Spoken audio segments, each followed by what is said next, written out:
தெரியுது. சையதுனா உமர் ஃபாரூக் ரலியல்லாஹு தஆலா பயான் செஞ்சுட்டு இருந்தாங்க. அப்போ ஒரு சஹாபி எந்திரிச்சார்.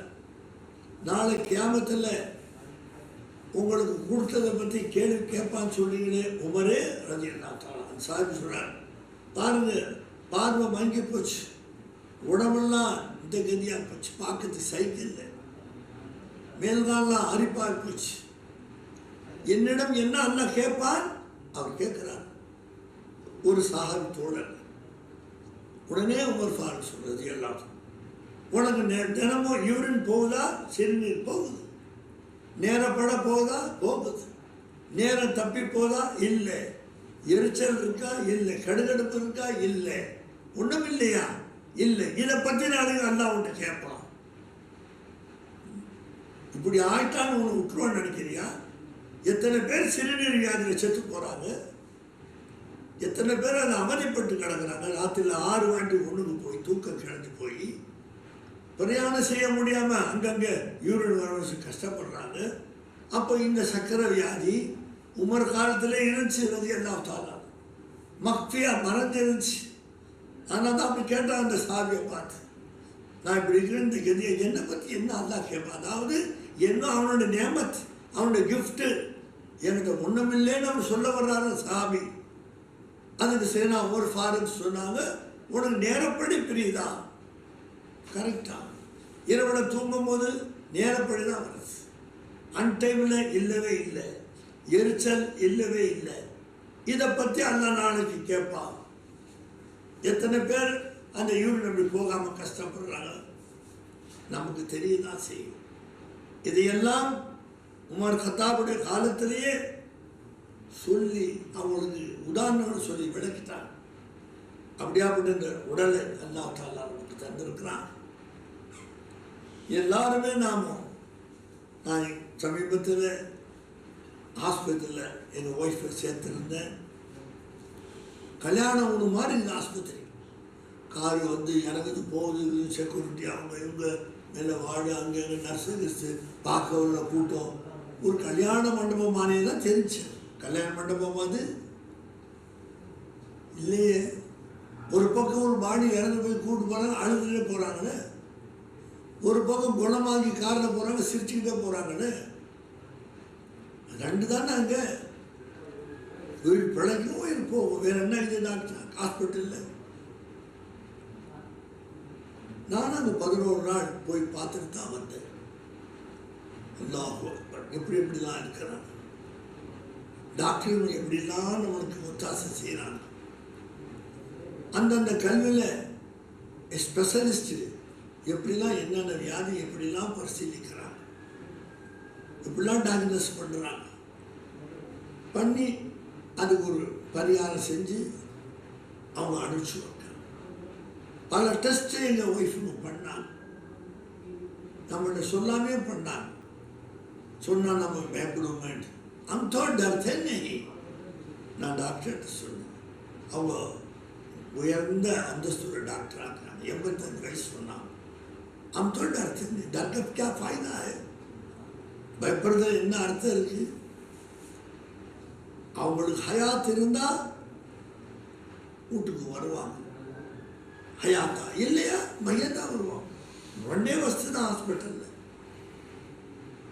ரெண்டாம் அல்லாஹ் கையில் யூஹி ஒ யுமீத்.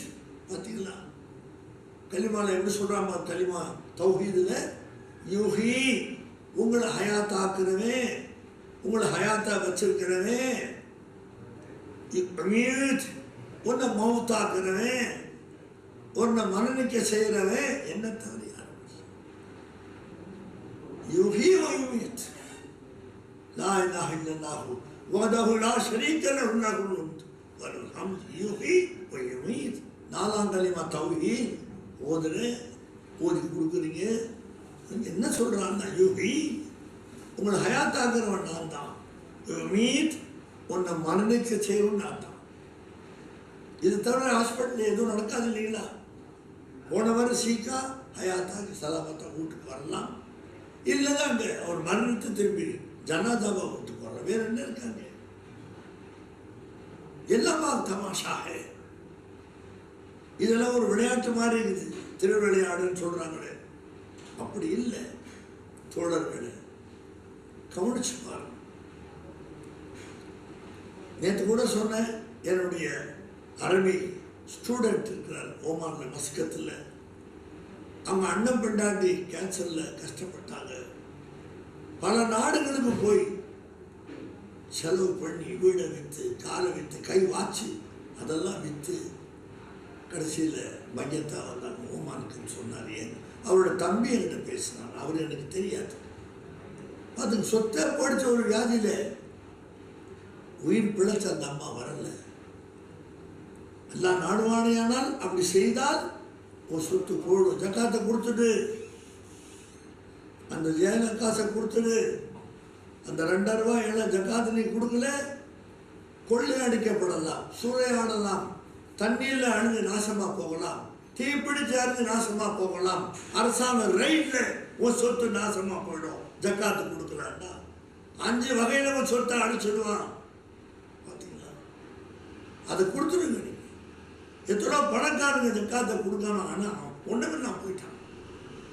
ஏழைகளாக சுற்றுறான்னு கேட்பாங்க, ஜக்காத்து கொடுக்குறியான்னு கேட்குற அளவு வந்துட்ட. காரணம் என்ன? அந்த ஏழை காசை நீ எப்படி சாப்பிட்ட? நீ உன் கூட இந்த 100 ரூபாயில் 97 ரூபா 50 பைசா நீ எடுத்துக்கிட்டாங்களா? அந்த 2000 ரூபாய் நீ ஏழைக்கு கொடுத்துருந்தா. இது என்ன குறவு இது? அதே மாதிரி இன்கம் டேக்ஸில் கொடுத்தா எவ்வளோ உனக்கு மரியாதை கவர்மெண்ட் கொடுக்குது, எவ்வளோ கண்ணியமாக அந்த நாடு வச்சுருது. கரெக்டாக இன்கம் டேக்ஸ் கெட்டுட்டா, கெட்டாலும் பயந்து சாவரில்லைன்னு ரைடாட்ட என்ன கதி ஆகும்னு. அதே தான் நான் இன்கம் டேக்ஸ் வச்சா, ஜக்காத்து 2000 ரூபா ஒரு நாள் 100க்கு கொடுத்துடு. நீ கொடுக்கலன்னு சொன்னால் எப்படி ரைட் பண்ண எல்லா சொத்தை அபகரிச்சுக்கிறாங்களோ அதே மாதிரி உங்கள் சொத்தை 5 வகையை அனுப்பிட்டாங்க. சிறிய வியாதி கொடுத்தா என்ன செய்யுது? அவர் மனைவி கேன்சர் வந்து எல்லா சொத்தை அழிஞ்சு, காரெல்லாம் விற்று, உயர்ந்த கடிகாரெல்லாம் விற்று அனாதையாக நிற்கிறார். மனைவி இறந்து போச்சு. அப்படி வியாதியெல்லாம் வச்சிருக்கிறான், தன் கையில் ஸ்டாக் பண்ணி வச்சிருக்கிறான். அதை நம்ம மேலே விட்டான்னா என்ன கதியா? எவ்வளோ பெரிய கோடீஸ்வரனா கொரோனாவில் பிச்சைக்கார தட்டு பார்த்தீங்களா? அமெரிக்காவில் உலகம் முழுவதும் பார்த்தீங்கன்னா இங்கே பார்த்தோம். உலகமே அப்படியே அசந்து போச்சு. அதுக்கு பேர் கொரோனா. அது அல்லாவுடைய பேர். வெண்டைக்காய், சுண்டைக்காய், கேரட், பூசணிக்காய், கோபிஸ்கீரை, உருளைக்கிழங்கு, பச்சை மிளகா, புதினா, மல்லி. யார் பேர் இது? என்ன ஐநாள கூட்டி வச்சு இந்த பேரை வச்சாங்களா? எப்போ இந்த பேரை யார் வச்சா? இது அப்பதான் தெரியும். தானியத்தில் இந்த பேர்லாம் யார் பேருன்னு உங்களுக்கு தெரியல. ஏதாவது உலகம் ஒன்றா சேர்ந்து, உலக நாடு ஐநா ஒன்றா கூடி புதினாவை மல்லின்னு சொல்ல முடியுமா? மாற்றுவானா? மல்லியை புதினான்னு சொல்ல முடியுமா? முடியாது. சாவர வரைக்கும் அதுதான். எந்த சக்தியால் அதை மாற்ற முடியும்? யார் வச்சா அந்த பேரை? யார் வச்சா? உனக்கு இங்கிலீஷில் ஒரு பேர் இருக்கு, அதுக்கு தமிழில் ஒரு பேர் இருக்கு. அந்தந்த பாஷையில் அந்தந்த பேர் வச்சதான். Tea, coffee, milk, Milo, Ovaltine. யார் வச்சா அந்த பேரை? யார் இதை மாற்ற முடியும்? ஆனால் ஒவ்வொன்றுக்கும் ஒரு ட்ரிங்கில், ஒவ்வொரு குடிப்பில் ஒவ்வொரு சக்தியை வச்சாங்க, ஒரு பறக்கத்தை வச்சாங்களா? பார்த்துக்கலாம். இதெல்லாம் நீங்கள் சிந்திச்சு பார்க்கும்போது அல்லாஹ் நமக்கு செஞ்ச எஹ்சான்களை பாரு. எவ்வளோ பெரிய உதவி நமக்கு செஞ்சுருக்கான்னு பாரு. செஞ்சுக்கிட்டே இருக்கிறாங்க. செஞ்சது மட்டும் இல்லை. துபாயில் ஒரு பெரிய கம்பெனியில் அவர் எப்படி மேனேஜராக இருந்தார், ராம்நாத் சார்ந்தவர். நமக்கு பழக்கம் தான். சாப்பிட்டார், மீன் உள்ளே போய் மாட்டேங்குது, முள்ளு. உடனே அங்கேருந்து வந்து அவனுக்கு கொண்டு போன டாக்டர்லாம் அப்படியே ஓப்பன் பண்ணிட்டான். இந்த வாயோடு தான் இது அது வருது பண்ணி அந்த முள்ளை எடுத்து விட்டுக்கொண்டு சலாமத்தான் இருந்தார். இப்போ அல்லாட்ட போய் சேர்ந்துட்டார். பல வருஷங்களுக்கு பிறகு ஒரு முள்ளு மாட்டா முடிஞ்சு போச்சு. ஒரு பெரிய மிலிட்டரி ஆஃபீஸர் பொரிச்ச மீனை சாப்பிட்டு முள்ளு குறுக்க மாட்டி எவ்வளோ போராடி கூட இல்லாமல் டெட். எத்தனை முள் நம்ம முழுங்கிட்டோம், எப்படியாவது வெளியாச்சு, எப்படி நம்ம நல்லா காப்பாற்றினா. இந்த பூனை நம்ம முன்னால் வாடுது. ஏதாவது ஒரு பூனை ஆதரவில்லாத இன்ன வரைக்கும் சொல்லுங்க, நீங்கள் உங்கள் அனுபவத்தில் சொல்லுங்க, இயற்கையே சொல்லக்கூடிய மேலாவியை நீங்கள் சொல்லுங்க. முள்ளு மாட்டி ஒரு பூனை இன்ன வரைக்கும் செத்துச்சா?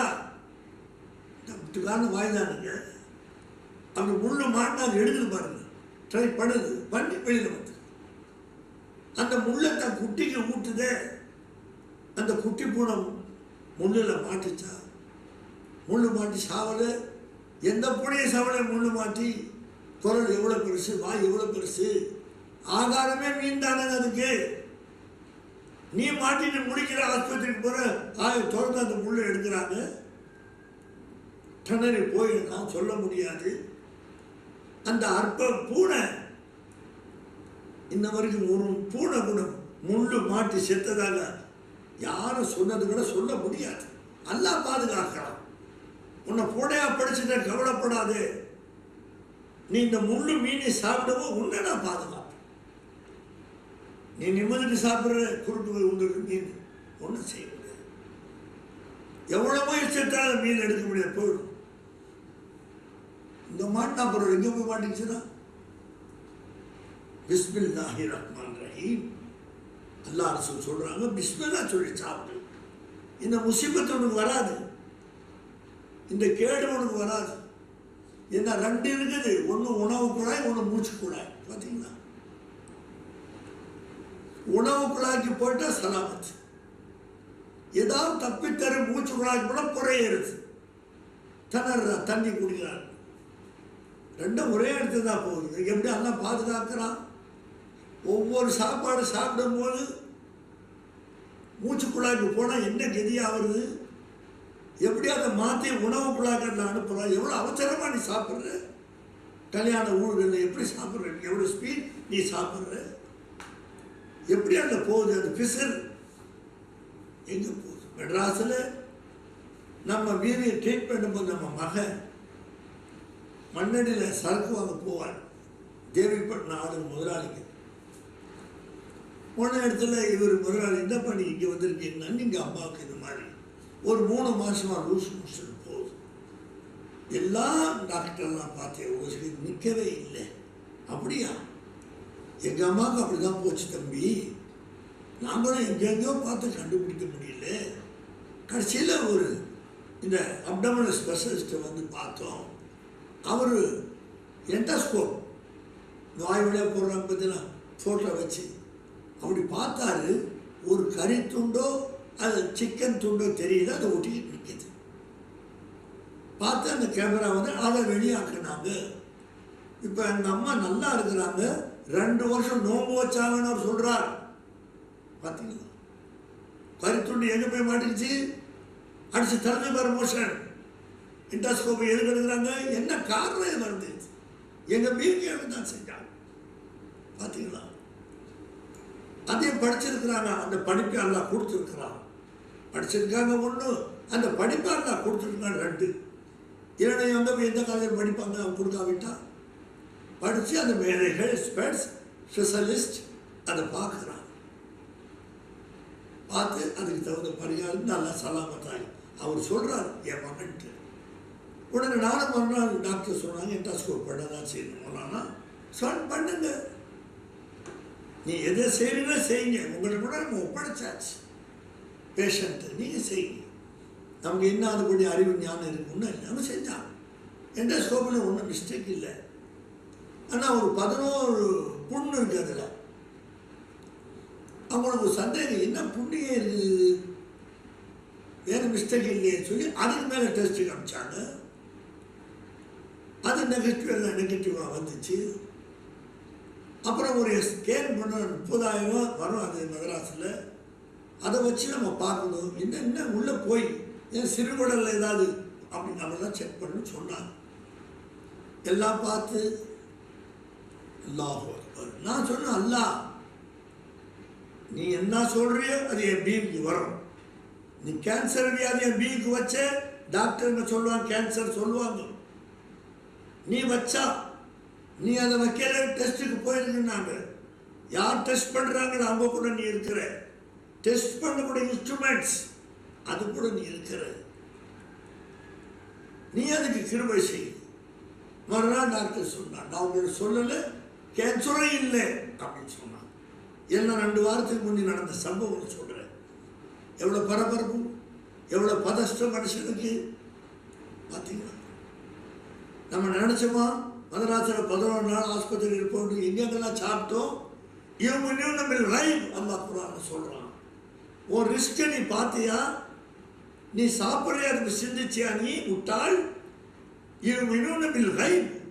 நீ ஹோட்டலில் இருந்த 2 சாத்துக்குடி ஜூஸ் குடித்தேன். உனக்கு ஊர் பட்டிக்காடு புறவச்சேரி, அங்கேருந்து செட்டிக்கு மெட்ராஸுக்கு வந்து 2 சாத்துக்குடி குடித்தேன். 4 ஆரஞ்சு பழம் சாப்பிட்டேன், 2 இளநீ சாப்பிட்டேன். இந்த இளநீ எங்கே இருந்துச்சு? மதராஸில். சாத்துக்குடி மதராஸில். நீ எப்படி இங்கே வந்த? உன் ரிஸ்க் உன்னை கூப்பிட்டு வந்துச்சு. ஒரு மனுஷன் இடம் மாறுவானே ஆனால் 2 தான் காரணம். குர்ஆன் ஹதீஸ் சொல்லுது, உங்கள் அறிவை கொண்டாந்து சிந்திக்காதீங்க. உங்கள் அறிவில்லாத ஆக்குங்க. நீங்கள் அறிவாளியாக இருப்பீங்க. அகர் குச் பன்னா தோ குச் நா பன், தெரா அக்கல் தீவானா பன்.